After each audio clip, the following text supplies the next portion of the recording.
রাত 12টা। ঢাকার বাইরে পরিত্যক্ত এক বাড়িতে টিকটক লাইভ করছিল 3 বন্ধু। তাদের চ্যালেঞ্জ ছিল ভূত থাকলে আজ ক্যামেরায় ধরা পড়বেই। শুরুতে সবাই হাসাহাসি করছিল। একজন বলল, দেখছিস কিছুই নাই এখানে। ঠিক তখনই লাইভের কমেন্টে একসাথে সবাই লিখতে শুরু করলো, পেছনে কে দাঁড়িয়ে আছে। তারা অবাক হয়ে পেছনে তাকায়। অন্ধকার করিডোরে সাদা কাপড় পরা একটা মানুষ দাঁড়িয়েছিল কয়েক সেকেন্ড, তারপর হঠাৎ মিলিয়ে যায়। বন্ধুরা ভয় পেয়ে যায়, কিন্তু আসল ভয় তখনও বাকি ছিল।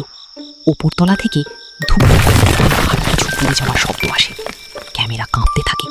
একজন চিৎকার করে বলে, দৌড় দে।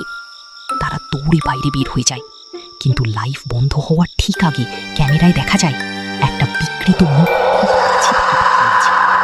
পরদিন ভিডিওটা ভাইরাল হয়। আজও কেউ জানে না সেদিন ওই বাড়িতে আসলে কি ছিল।